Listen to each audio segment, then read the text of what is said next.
Yan, isang magandang umaga sa inyo mga mamaw. Nandito tayo ngayon sa Saskatoon Jerry's Freezer and Meat. Siyempre, hindi natin pwedeng pakawalan yung pagkakataon na to dahil yung interview natin is kaano natin, kumbaga nagtrabaho ko sa TGI Fridays before sa Pilipinas and then nagtrabaho din siya doon. Tapos same location sa Malate. Nung umalis ako, siya naman yung nag-work doon. Kumbaga hindi lang kami nag-abot. So nandito si Erica. Hello po.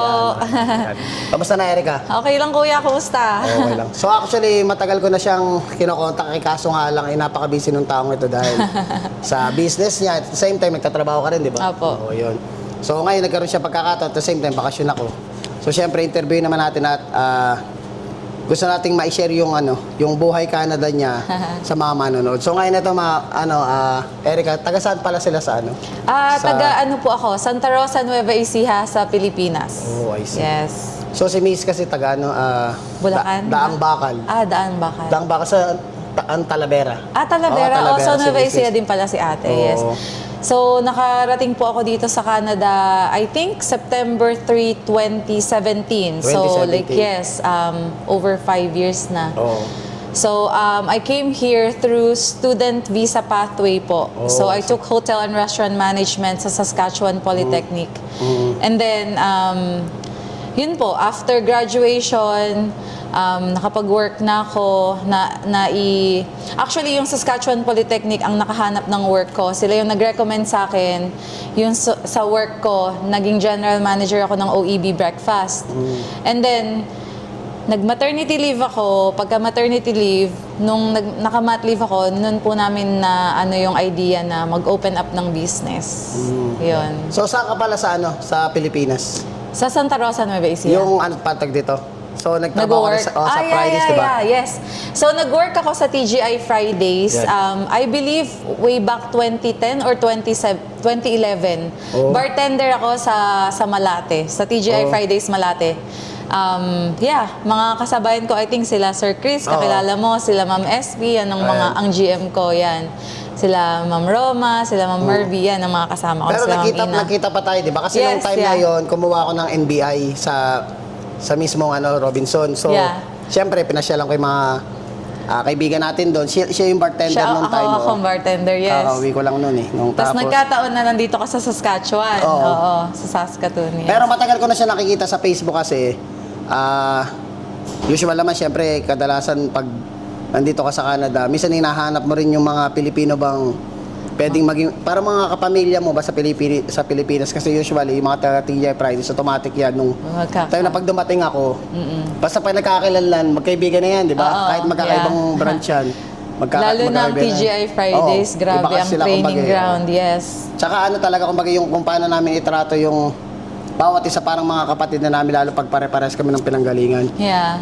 So, nakikita rin kita sa dati sa Facebook, nakapagtrabaho ka sa Manos, di ba? Sa Manos ba? Hindi, sa Montanas. Montanas para sa Main yes. Street. Nag-manage din ako ng Montanas. Actually, while I was in school dito, yun ang work ko sa Montanas. So, dumating ako dito ng September 3 and then nag-work ako ng Montanas ng September 20. So, ni-refer ako nung pinsan ng husband ko, si Pero Pao. ang bilis, no? Yes, nako. Tapos nag-manage ako ng Montanas hanggang makagraduate ako. Tapos nung nakagraduate ako, yun, inofferan na ako ng OEB Breakfast to manage there as well. So, yun. So, dalawang trabaho ka noon, nung time na yun? Hindi, isa. So, nag-resign ako binitawan ng mo siya, Montanas, yes. Kasi usual pa nagda-dine-in kami sa Montanas kasi nga nakita ko nga siya. Nabanggit ka nila nung time na nandun ka pa, kaso nga lang, parang day off Hindi mo ako nun. duty. Yun. Yeah. Kasi hinahanap yung mga kumbaga ako mabusisi ako pag alam mo taga TGI Fridays, tapos pares pa yung service. Hinahanap ko. Siyempre, para kahit paano ba makamusta yung mga, mga kababayan natin. So, ayan, tag dito, paano mo pala, ito pala. So, ito mga kamamo, inspirational to kasi nga, sa ilang taon ka na? 30. O, biruin mo sa bata niya, mga kamamo, kahit ako, ilang taon na ako. Siyempre, isipin mo ba sa bata niya is para sa akin nagsisimula na siyang yung bumuo ng kanyang mga pangarap. At the same time, hindi rin biro, basta-basta makapagtayo ng sarili mong business dito sa Canada. So ngayon, anong masasabi mo pala? Paano ka nagsimula? Paano nyo naisipang simulan tong Saskatoon Jerry's Freezer So, Meat? since ang forte ko nga is managing a business, so since dumating ako dito, ganyan, tapos nag-work din ako ng US before, so parang yung experience ko ando na, so parang sabi ko, I can't be an employee all my life. Yeah. Ganyan. Kasi kahit manager ako, kumbaga, empleyado pa din ako ng boss ko, di ba? So, ngayon, nung nagka-baby kami, si Aki, kaya sinasabi namin si Aki talaga ang blessing namin. Nung naka-maternity leave ako, doon ako naghahanap ng, ano ba yung extra income na pwede kong hanapin, ganyan. So, nag-start ako sa small business na nag-offer kami ng meats. So, nakilala ko yung may-ari ng Regina location ng Jerry's. So yun, nag-ask ako, so ano ba yung pwede kong ikunin sa kanila and then ako yung magsusupply dito sa Saskatoon. Tapos yun, sobrang quality talaga ng meat, sobrang mura. Doon ko talaga naisip na, like, pwede ko ba itong dalhin sa Saskatoon, ganyan. Tapos syempre, di ba, ang pag-open up ng business, hindi ganun kadali. Pero since part ako ng opening and pioneer team ako ng OEB Breakfast, so mayroon na akong idea on how to open up a business. So ngayon, yung mga licensing na yan, yung mga lahat ng requirements, super dami. Yes, super dami. Kasi hindi ito basta-basta na katulad ng sa Pilipinas na, pwede kang mag-put up ng business. No. Ito, ultimo, building license, kailangan mong kunin. Domino effect yan. Like public health, business license, mga tax mo, like sobrang dami mong. So actually, last year, since last year ng June 2024, nagre-rent na kami dito. And nakapag-open kami December. So that was like a long process. Even yung pagkuha ng equipment, ganyan. So, hindi lahat. Kasi syempre, kailangan mo ng funds. So talagang pinag-isipan naming mabuti. Kasi malaking investment. So iniisip namin, kaya ba talaga, kaya ba? Pero syempre, naniniwala talaga kami na kung para sa amin, para sa amin. Actually, hindi namin iniisip na may i-open up namin tong business na to last year. Kasi we even booked a flight going to the Philippines. We were about to surprise our families there. So nag-book kami ng December 29. Ngayon, yung husband ko, I didn't know that he didn't stop looking for a location. Actually, 4th location na namin ito.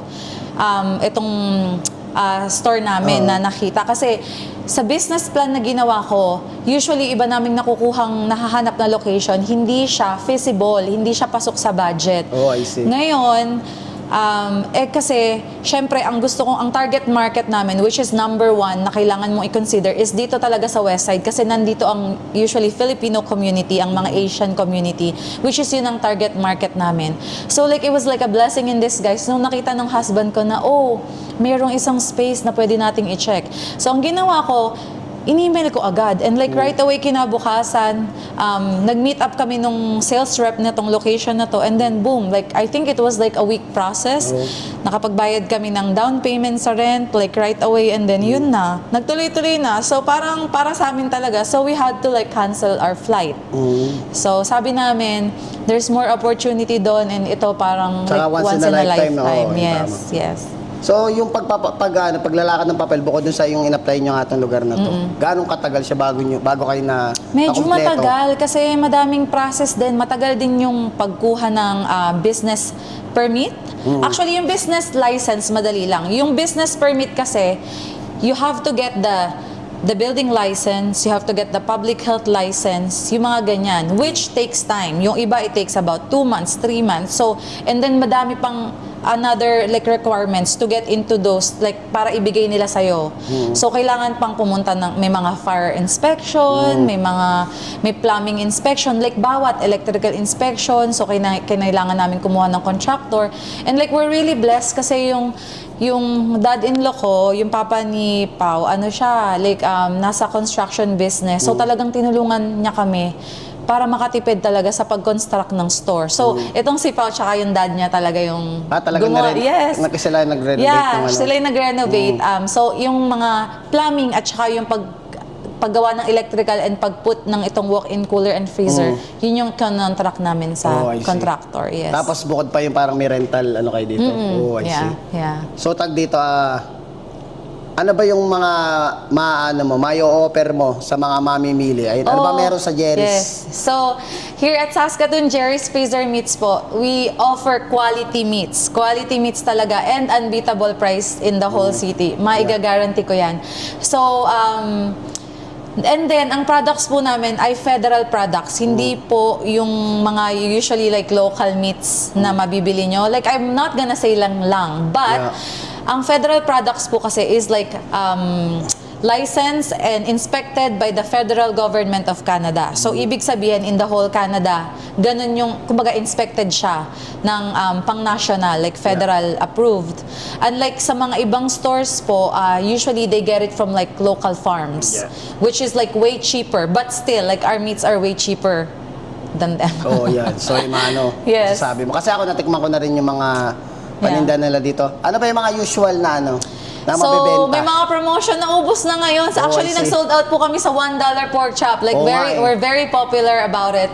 $1 pork chop. Kung makikita nyo po ang pork belly namin, our pork bellies are imported from Brazil. Kasi, kung makikita nyo po, like, talagang yung fat sobrang minimal lang.